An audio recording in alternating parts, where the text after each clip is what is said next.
little bit. Like, what do you think's going on right now? I mean, this looks, if you just watch the games, the way you guys played at the start of the season, the way you guys are playing now, looks like two different teams.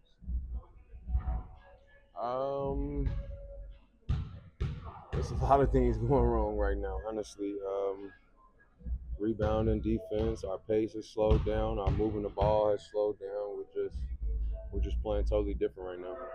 You guys are obviously undermanned, but I asked Billy and some players yesterday, like, obviously he gives you guys a game plan and prepares you guys. What do you think is the disconnect from receiving that game plan to what's going on in the games? It's not like you guys are trying to lose. So like, I think it's the details. You know, I think we're missing the small details within the game plan. As the game goes on, leads happen, frustration happens, emotions happen, and I think guys just tend to slip on the details. what's been the mood like on off days here in terms of trying to go back to work and fix things? I don't feel like the mood has changed. I feel like we're still the same as we were when we were winning. We're just not getting the same results right now. JC, I asked Josh about this yesterday, but like sort of the mark of good teams or good direction for teams, even when they tank, is like they feel like they're building good habits. Josh doesn't feel like you guys are building good habits right now. So when you look at tanking teams and they're 19, 20, 21, building good habits, like why do you think this group with mid 20-year-old guys and you and Boots hasn't been able to necessarily build good habits? Mm,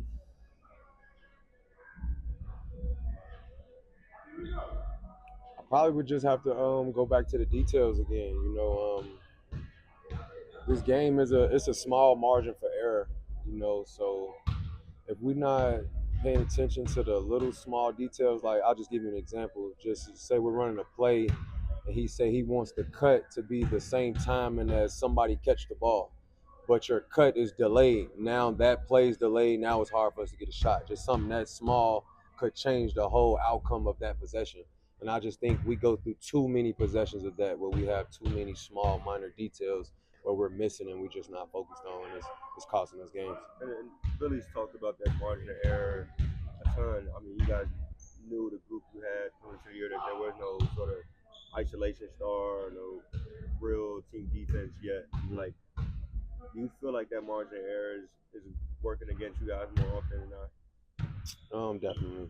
Like you said, like we don't have those type of players where we can just get a ball to when the game slows down and we can just count on to go get us a bucket over and over and over again. So throughout the course of the game, we have to play together. I just feel like more times than not, we start the game off, we're already down 10 the first few minutes of the game. So now from that point on, we're fighting the game for the rest of the game. And I just feel like guys take it upon themselves to try to get it done themselves, and it's like we're not that type of team, and it's showing.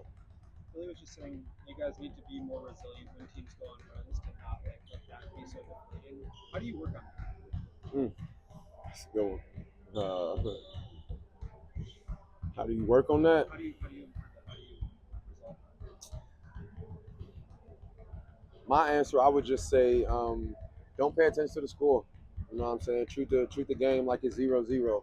That way, at least we don't feel like we're fighting behind. You know what I'm saying? Like, especially when it's early in the game. There's so many runs in the game. There's so much time to come back in the game. We shouldn't be dwelling on a 10-point lead early in the game. Do you feel like you are kind of like these last couple games, especially against some teams that are like towards the bottom of the standings? Do you feel like you guys come in kind of feeling like you should be better than this team, you should win, and maybe that's the reason why the details have been lost in translation? I mean, I can only speak for myself. I don't feel that way. I don't think that way. This is the NBA. There's 450 guys out of the best 450 in the world. You know what I'm saying? So judging a team based upon their record, that's silly to do. You know what I'm saying? That's childish. It's the league. We all got game. We all good. So it don't matter who we playing. Once you put on this uniform, you gotta go out there and give it. No matter who's on the other side. Sorry, last one.